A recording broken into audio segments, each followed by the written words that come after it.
Hello everyone, it's Seer. Unfortunately, I have some bad news. Uh, this will be my follow-up on Naruto versus Luffy. And to all the Luffy fans, I want to let you guys know I let y'all down. Fortunately, on the first video, I didn't do as much research reading the manga on Luffy as I should have. I did have a lot of good information that was relevant to the battle, but unfortunately, I didn't do my full, extensive. I didn't read every single chapter Gear 5 Luffy was in.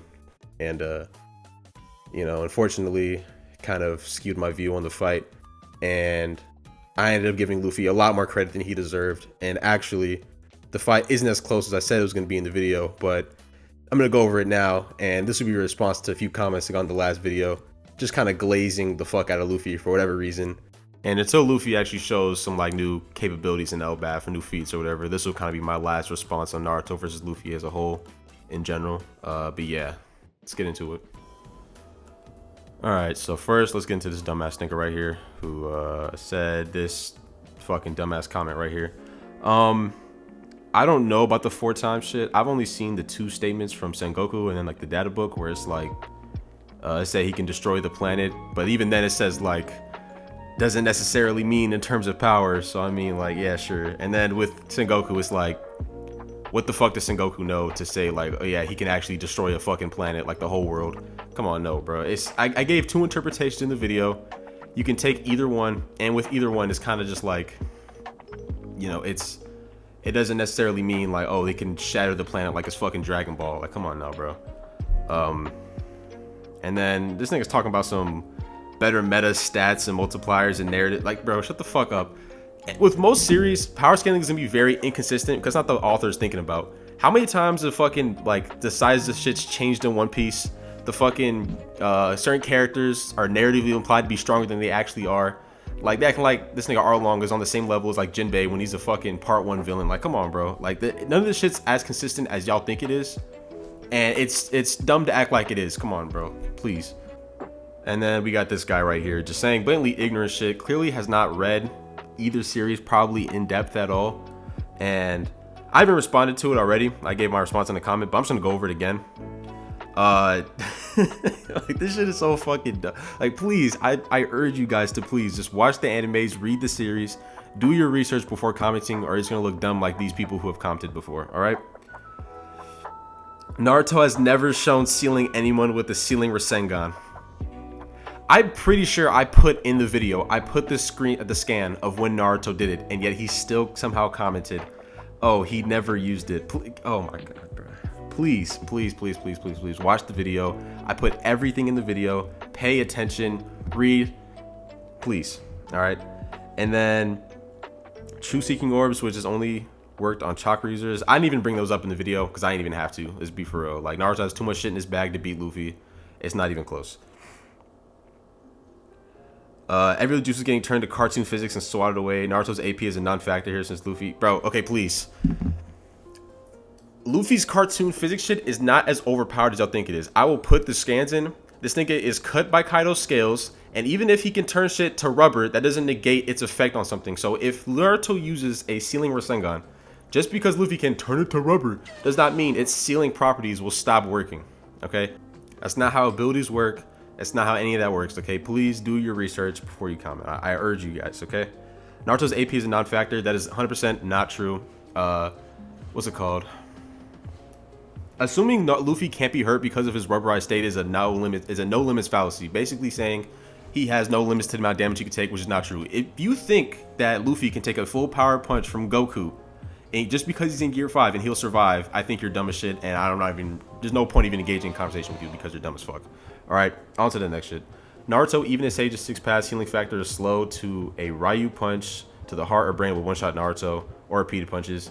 Again, look, I don't know where he's getting the slow shit from. His shit was very fast in part 1 when he was just a child. He like healed a lung like in the middle of a fight after Sasuke stabbed him or whatever.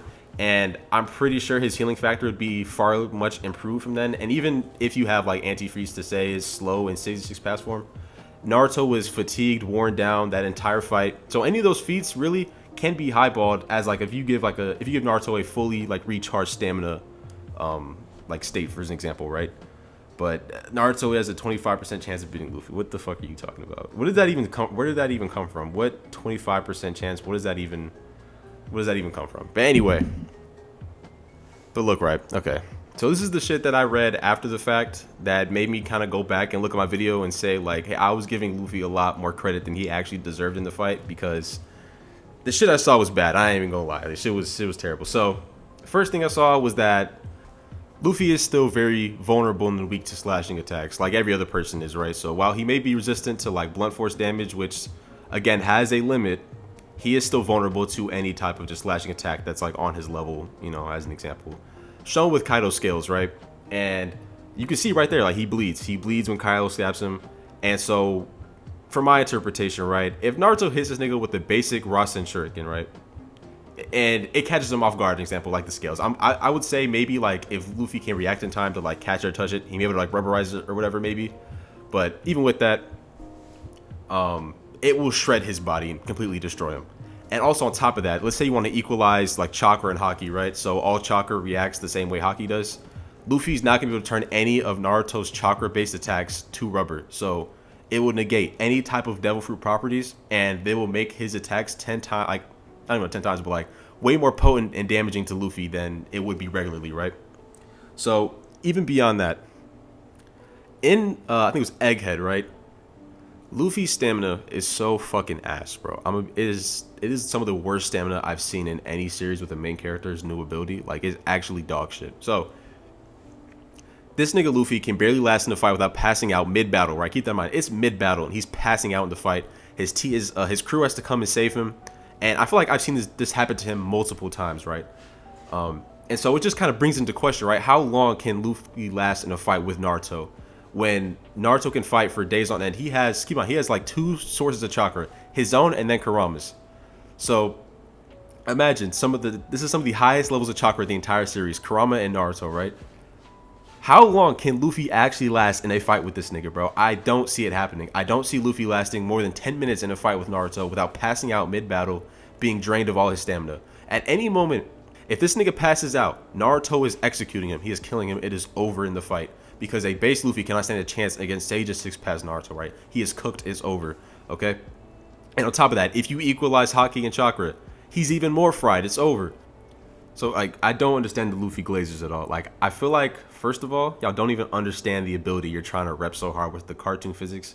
Y'all don't understand its limitations, Luffy's limitations, how it actually works or anything like that. You can ignore this nigga's stamina, which is actual dog shit. He can barely last in a fight. And it's just, what else does he have besides really strong punch and kick, right? I already went over Naruto's win conditions in the video. Basically, he can seal him away. He has the option of using Genjutsu like Manpa from in Sage Mode Manpa. He can basically do what Luffy can do with Frog Katsu, which is basically like do internal attacks bypassing regular durability and shit. So it's just like, I don't understand. Where do y'all see Luffy actually winning in the fight? Naruto has better stamina, better regeneration. He possibly scales higher from different scaling metas depending on how you want to interpret it, right? So with the One Piece fans, please, I need actual concrete arguments against the things here, right? But yeah, man, that's gonna be like some of my final thoughts on this. Until I see Luffy with new feats in Elbaf, or the Elbaf arc concludes, I will give an updated, like, you know, versus battle Naruto versus Luffy if anything actually changes. But until then, it's not really close. It hasn't really been close. I unfortunately didn't do my research before the fight, so I ended up giving Luffy a lot more credit than he actually deserved, and that's on me. I'll do my due diligence beforehand, but you know, that's it. Have a good day, y'all.